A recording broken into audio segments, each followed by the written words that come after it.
आशक इजोत में अहाँ के स्वागत अछि। यह कार्यक्रम हमरा के एकटा अवसर प्रदान करैत छथि कि हम बाइबल सँ जुड़ल चीज के अध्ययन क सकी आ यह जानू कि हमरा जीवन के लेल परमेश्वर के इच्छा की अछि। ई उद्देश्य के संग हम यह कार्यक्रम अहाँ के लेल प्रस्तुत क रहल छी। कृपया क देखू आ सुनू ताकि परमेश्वर अहाँ के जीवन के मार्गदर्शक ठहरे।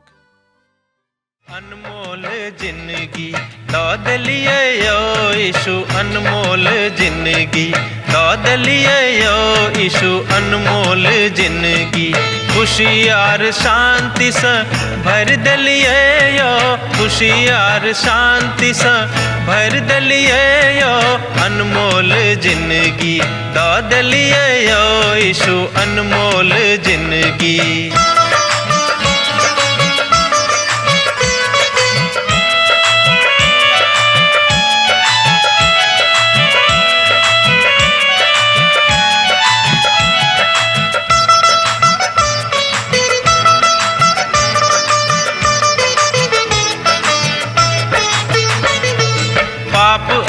दुख सा व्याकुल छलो जखन, पाप आर दुख सा व्याकुल छलो जखन, मृत्यु के आस में जीव छलो जखन, मृत्यु के आस में जीव छलो जखन, हमरा बदला में बलि भ गेलो यो, अनमोल जिंदगी दाद लिए यो यीशु, अनमोल जिंदगी।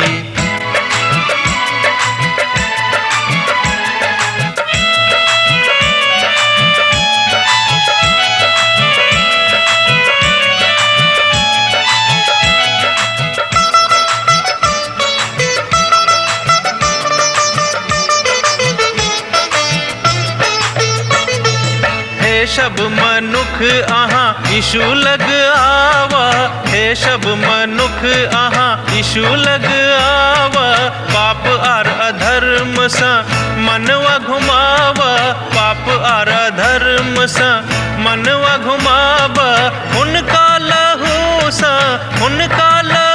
सा शुद्ध आहाँ भ जाए, अनमोल जिंदगी दाद लिए यो यीशु, अनमोल जिंदगी।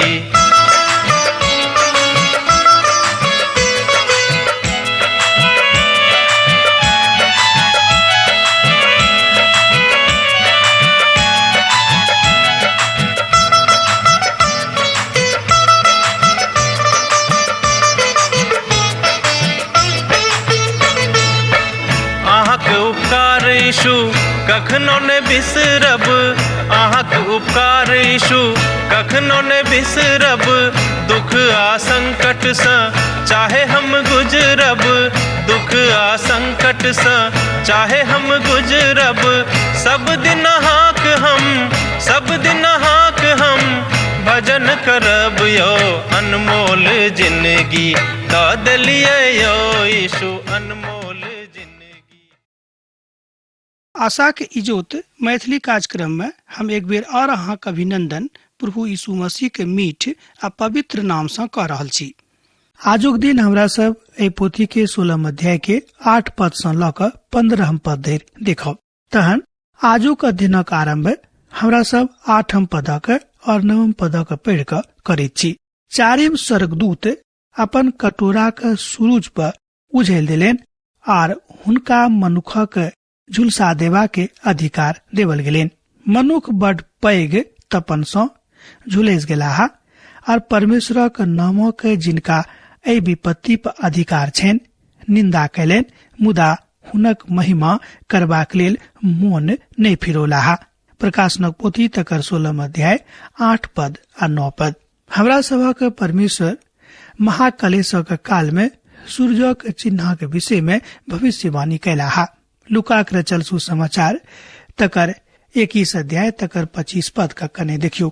सूरज आ चंद्रमा और तारा सब में चिन्ह दिखाई पड़ती और धरती पर हक देश देशक लोकक संकट में होइत, कियाक तो सब समुद्रक गरजवा के और लहरा के कोलाहल से घबरा जेता। लुका के रचल सुसमाचार 21 अध्याय के 25 पद में हमरा लोग ए बातक देखे छी। पुराना नियमक पोथी में बड बहुत किछ महाकलेशक कालक विषय में बताल गेल अछि, जे सूर्य के तापमान के विषय में कहत छै। व्यवस्था विवरणक पोथी तकर 32 अध्याय आ तकर 24 पद के कने यहाँ देख कर ए विषय में देख सकलू हैं। बाहर ओ तरवार से भरल और कोठली सभक भीतर भय से की कुमार अजय की कुमार सब की दूध पिएत बच्चा और की पक्का वाला समस्त अय तरह बर्बाद होता है। व्यवस्था विवरणक पोथी 32 अध्याय के 24 पद में हाँ बातक पढ़ कर सत्यापन कर सकलो है। एठाम ए बातक सत्यापन देवल गेल अछि। एसाया प्रभुक बजनिहार, प्रभुक दिस सँ नियुक्त हुनक बजनिहार सेहो एहि बातक कहैत छथि। एसाया पोथी 24 अध्याय तकर 6 पद के अहाँ देख सकलो हैं। एहि द्वारे धरती के शराप ग्रसित करतेक और ओहि में रह वाला दुखी ठहरता है। एहि कारणे धरती के निवासी भस्म भ जेतेक और कनिके मनुख बच जेतेक। ईसाया पोथी 24 अध्याय तकर 6 पद में ए बातक हमरा लोग देखे छी। वो आगां से हो कहे छथि, एहि द्वारे ओहि पर वो अपन क्रोध क आग भड़कोलैथ और युद्धक बल चलोलैथ। एना त आग हुनक चारू दिस लाग गेल रे। एक बादो ओ नहीं बुझ पैलैथ और जाय पर सेहो गेलाह। एक बादो नहीं चलैत छलिरखिन। ए बातक अहाँ देख सकै छी। ईसाया पोथी 42 अध्याय तकर 25 पद में मलाकी के भविष्यवाणी में सेहो किछ एही तरहक बातक बाजल गेल अछि। मलाकी पोथी तकर 4 अध्याय आ तकर 1 पद में कियाक त देखियो ओ धधकैत भट्ठाक जकां दिन आबैत अछि। आब समस्त अभिमानी और समस्त दुराचारी लोग अनाजक खूंटी बन जेता है और ओए के अलावा ओए दिन में वो एना भस्म भ जेता जे हुनका पतो धैर नहीं लागतेन, अर्थात पतो धैर नहीं रहतेन। सेना के यहोवा के यह वचन छे। मलाकी पोथी 4 अध्याय तकर 1 पद में हमरा लोग ए बातक देखे छी। ए बातक स्थापनार्थ परमेश्वर ई करबाक छेन जे हुनका अपन दूटा परिस्थिति के बातक विषय में बतेबाक छेन, जे दृश्य के एठाम बड़ स्पष्टता के साथ बहुत नीक जकां अभिभाजित क दैत छथि।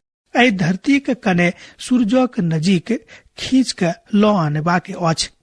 बहुत बेसी ने अर्थन हमरा सब बच नहीं जायब। ई त वह भयानक घड़ी अछि वा घड़ी छल जकरा विषय में ईसाया लिखने छथिन। ईसाया अपन भविष्यवाणी में ए बातक बड़ स्पष्टता के साथ बतौने छथि जे धरती एम्हर उम्हर भ जेतेक और हमर प्रभु बाजने छलाह, अर्थात हमर प्रभु यीशु मसीह बाजने रहत। मत्ती रचित सुसमाचार तकर 24 अध्याय के पद 22 में आजो ओहि दिनों का घबरावल नहीं जेतेक। दूसर गप में आजो ओहि दिनों का घटावल नहीं जेतेक त कोनो प्राणी नहीं बचतेक, मुदा चुनल गेला के कारणे ओहि दिनों का घटावल जेतेक। मत्ती रचित सुसमाचार 24 अध्याय के पद 22 में अहाँ ये बातक देख सकलू हैं। अब जे हुए हुनक अपन लोकक कथा के यह बातक धरे बताल गेल छेन। नहीं त दिनक धूपा सँ और नहीं रात के चंदनी सँ अहाँ के किछ हानि होइत। ए बातक हमरा लोग एठाम देखे छी भजनक पोथी तकर 121 अध्याय पद 6 में। एना त ए वाचाक अर्थक हमरा सभक जिंदगी में आजुक दिन में किछ अर्थ नहीं अछि। ई बात विश्वासी के लेल महाकलेशक काल में बड़ महत्वपूर्ण अंग राखैत अछि, अर्थात महत्वपूर्ण स्थान राखैत अछि जे शांति के प्रदान करबला थिक, अर्थात जे शांति देबला अछि। और मनुष्य सब बड़ पैघ तापमान से बड़ प्रभावित भ जेता है। आजे वो परमेश्वरक नामक हानि करता है। ऐ सबटा बातक बादो मनुख परमेश्वरक तरफ की कोन तरह फिरता है, हुनक नामक हानि पहुँचाव दियोक, अर्थात बहुत लोग परमेश्वरक नामक हानि पहुँचैत अछि। तन प्रभु दास कहे छै कि छोड़ दियो, कियाक तो ओहि काल में एहन भ जेते कि हुनका सब गोटे के परमेश्वरक न्याय के सम्मुख में जाय पड़तेन। एहि बातक उजागर एठाम कह देवल गेल अछि। मनुखा के हृदय बड़ कठोर भ जेते, दुष्ट भ जेते, सजा के कोनो प्रकार हुनक अवधारणा नहीं छलेन, अर्थात एहि नई बातक बतौने छथि आ नहीं शुद्ध क सकैत अछि। आ ठीक एही संदर्भ में महाकलेशक काल कलिसिया के पवित्रता के लेल नहीं थिक। कियाक त कतो ए बातक लिखल हमरा लोग के नहीं देखे छी जे संत सब महाकलेशक काल में पवित्र कैल गेला अर्थात पवित्र कैल जेता। ई त धरती के ऊपर एकटा न्याय थिक। पांचम स्वर्गदूत का अपन कटोरा के वही पशु के सिंहासन पर उझेल दिले और हुनक राज पर अन्हार आ घटिया गेले आ लोक दर दर एमर उमर क जीभा क चिबावा लागले और अपन पीड़ा के और अपन फोड़ा के कारणे स्वर्गक परमेश्वर के निंदा कैलाहा। मुदा अपन काज से मन नहीं फिरोलेत। हमरा लोकन ए बातक देख सके छी प्रकाशनक पोथी 16 अध्याय तकर 10 पद और 11 पद में। और चारिम स्वर्गदूत अपन कटोरा के पशु के सिंहासन पर उलट दिलखिन और हुनक राज में अन्हार समा गेले अर्थात चारू दिस अन्हारे अन्हार भ गेले। वो अपन जीवा के दर्द से चिबाब लागलैथ और ओ स्वर्गक परमेश्वरक निंदा कैलाहा।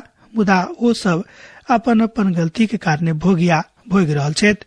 हमरो सब जो गलती करब तो भोगब। ओ उनका सबसे बाजि रहल छलखिन कि एना नहीं करियो, कियाक त परमेश्वर अहाँ से नहीं राखे छथि, हुनक आज्ञा के पालन करियो। जंगली पशु के सिंहासन ई त एहि बातक स्पष्ट क दैत अछि जे पहिल पशु त जे 13 अध्याय में छलाह ओ त मनुख रहैत। ओ एकटा राजा के विषय में कहै छथि अर्थात ओ एकटा राजा के सेहो प्रतिनिधित्व क दैत छथि, कियाक त बिनु राजा के राज नहीं भ सकै छै। हुनक राज में अन्हार समा गेलै। एकटा अजीब अन्हार के विषय में कहैत अछि अर्थात जे कायर अछि ओहि में कतो कोनो तरह की इजोत नहीं थिक। कहावत अछि हमरा सब त एहि बातक ल क एहि दिन में परिचित छी। ई बड डेरावा वाला कथा अछि। आ जेना कि सूर्यक तापमान बढ़ैत अछि ई तहन साफ होइत अछि वा साफ भ जाइत अछि आर बेसी कार्य भ जेतिक। जे केओ पाप करता वो आर बेसी कार्य भ जेता। मुदा तापमान त बढ़ल चलल जाइत अछि, मुदा इजोत त बड कम होम वाला नहीं अछि। ए बातक समानता कने देखियो। जहन मिस्र में नवम प्लेग आयल रहे, पुराना नियमक भविष्यवक्ता ए विषय में बड बहुत किछ बाजने छथि। ईसाया पोथी तकर 60 अध्याय आ तकर 2 पद सेहो ए बातक कहते अछि। देखियोक धरती पर त अन्हार आ राज राजक लोक सभक ऊपर घोर अन्हार व्याप्त भ जेते। मुदा अहाँक ऊपर यहोवाक उदय होता और हुनक तेज अहाँक ऊपर प्रकट होते। ईसाया पोथी तकर 60 अध्याय आ तकर 2 पद में हमरा लोकन ए बातक देखै छी। योएलक पोथी तकर 2 अध्याय तकर 1 पद आ 2 पद आ तकरा बाद 31 पद में सेहो हमरा लोकन ए बातक देखै छी। जो पवित्र पोथी बाइबिल अछि अहाँक लग में तहाँ पढ़ के सत्यापन क लिय। सियोन में नरसिंहा फूकियोक, हमर पवित्र पर्वत पर सांस बांध क फूकियोक। देशक समस्त रह वाला कांप उठलैत, कियाक त यहोवाक दिन आबैत अछि, मुदा ओ त नजीके में अछि। ओ अन्हार और तमीर के दिन अछि, ओ बदरी के दिन अछि आर ओ अन्हारक जकां पसरैत अछि, जेना कि भिनसरक इजोत पहाड़ पर पसरैत अछि। ओही तरह एकटा पैघ और सामर्थी जाइत आब प्राचीन काल में एहन कहियो नहीं भेल आ नहीं तकरा विषय में वादो पुनः कोनो पीढ़ी में नहीं होइत।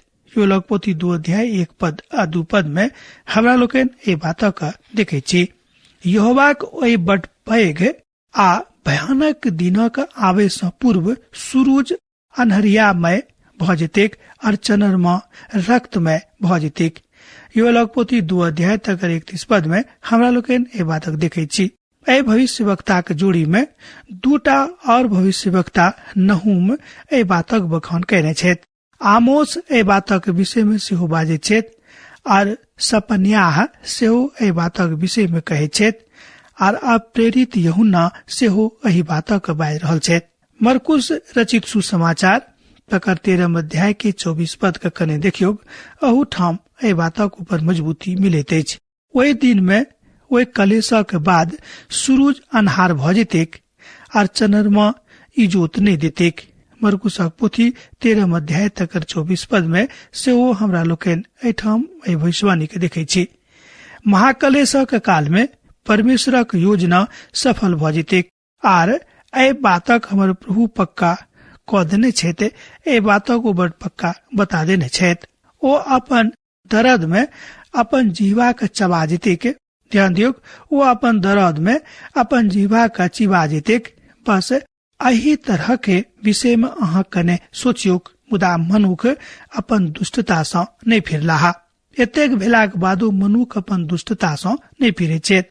एहि बिन्दुक दूटा मुख्य परिपक्वता अछि। अहाँ देख सकै छी, प्रथम परमेश्वर पवित्र छथि, अपन कोप के कटोरा को सम्हार के राखने छथि, तकरा बादो उझैल दैत छथि। याद करियो जे प्रभु यीशु मसीह न्यायी छथि, ओ सजा देबाक शक्ति रखबा के विषय में कहै छथिन। दोसर, एक बादो मनुख दुखक उठेलाक बादो परमेश्वरक दिस नहीं फिरता। बड़ दुखक गप थिक लिखल गेल अछि कि एक बादो मनुख दुख उठेलाक बादो परमेश्वरक दिस नहीं फिरता।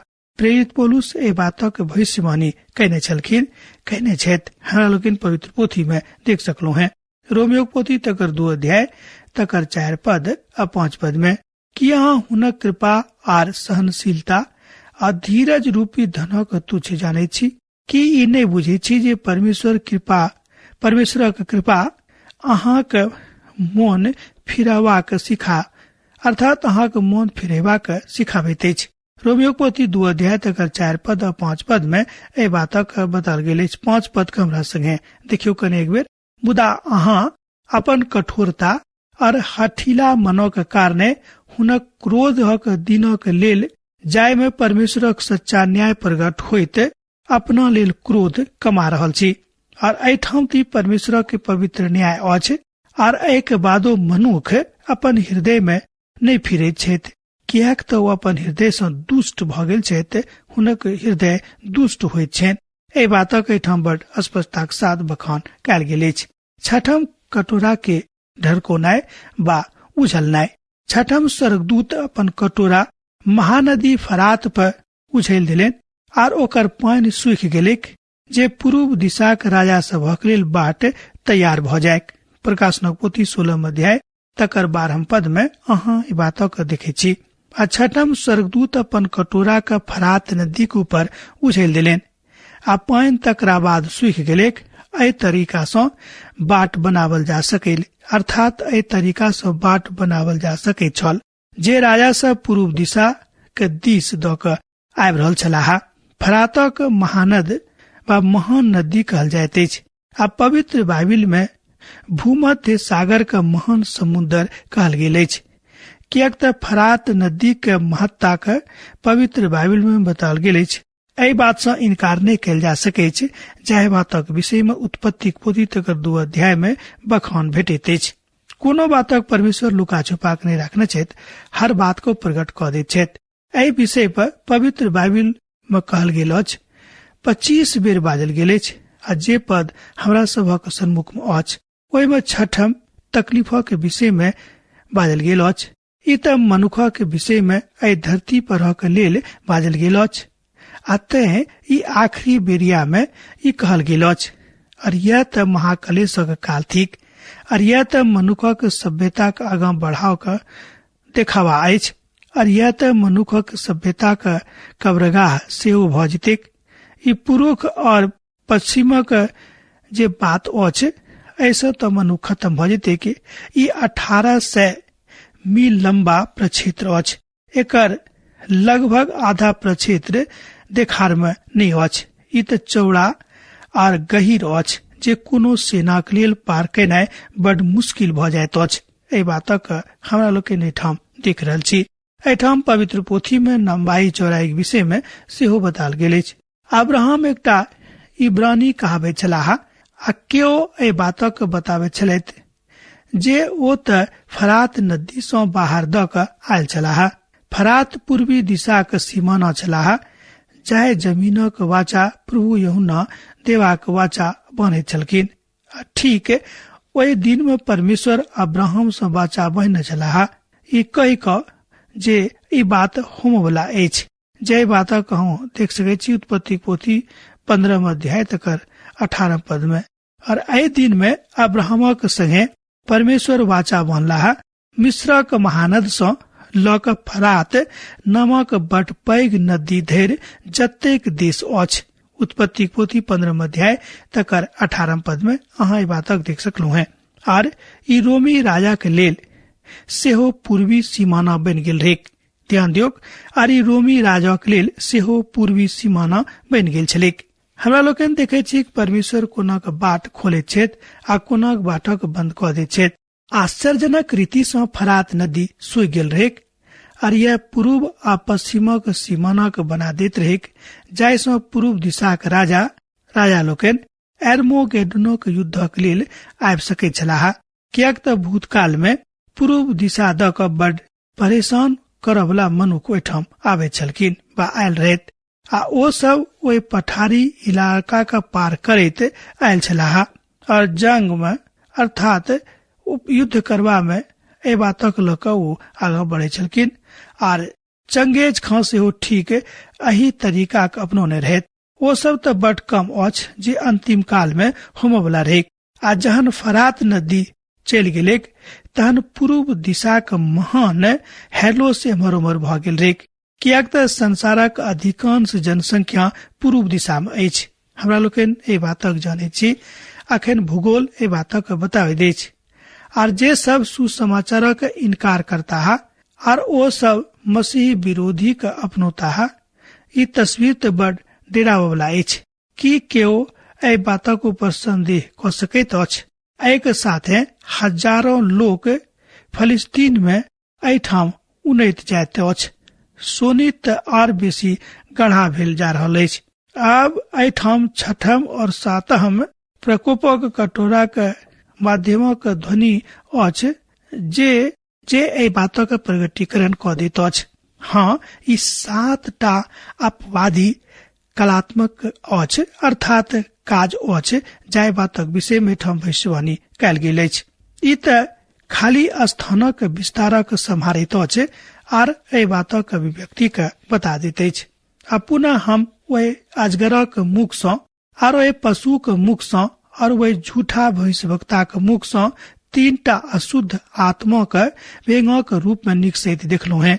ई तऽ चिन्ह देखाबय वाला दुष्ट आत्मा छथि जे संपूर्ण संसारक राजा लग में निकैस के एहि द्वारा जाइत छथि जे हुनका ओहिठाम सर्व कृमोनक अर्थात सर्वशक्तिमान परमेश्वरक ओहि पैघ दिनक लड़ाई के लेल जोर करिए। प्रकाशनक पोथी तकर 16 अध्याय 13 और 14 पद में एहि बातक बताल गेल अछि। कने 14 पद के देखियो, ई तऽ चिन्ह देखाबय वाला दुष्ट आत्मा छथि जे संपूर्ण संसारक राजा के लग में निकैस कऽ एहि द्वारा जाइत छथि जे हुनका सर्वशक्तिमान परमेश्वरक ओहि पैघ दिनक लड़ाई के लेल जोर करैत। और हम देखलो हैं जे ओहि अजगरक मुख सँ आ ओहि पशु के मुख सँ और ओहि झूठा भविष्यवक्ता के मुख सँ 3टा अशुद्ध आत्मा के व्यंगक रूप में निकलैत छथि, अर्थात 3टा अशुद्ध आत्मा एकटा व्यंगक रूप में निकसैत छथि। ई तऽ चिन्ह देखाबय वाला दुष्ट आत्मा छलाह जे सब संपूर्ण संसारक राजक लग में लागैत छलखिन और एहि द्वारा ओ आगाँ जाइत छलाह छथि जे हुनका सर्वशक्तिमान परमेश्वरक पैघ दिनक लड़ाई के लेल तैयार करैत। हमरा लोकन तैयार रहूं, कियाक तऽ हमरो सभक आत्मिक युद्ध में जेबाक अछि। अब आजुक दिन हम एहिठाम समाप्त करब, कियाक तऽ अहाँ से विदा लेबाक बेरा भऽ गेल अछि। यीशु के नेह अहाँक जिंदगी में बनल रहे। आमीन। हमर विश्वास अछि कि ई कार्यक्रम अहाँ के लेल लाभदायक सिद्ध अछि। हम चाहै छी कि अहाँ अपन आशीषक के हमरा संग साझा करू। जँ अहाँ के नजीक बाइबल सँ आ जीवन सँ संबंधित कोनो प्रकार के प्रश्न भऽ सकै अछि तऽ अपन समस्या के लेल प्रार्थना करबा के लेल जँ चाहै छी तऽ हमरा फोन नंबर पर जरूर संपर्क कऽ सकै छी। परमेश्वर अहाँ सब के लेल एकटा सुंदर, सुखद, आनंदित दिन प्रदान करे।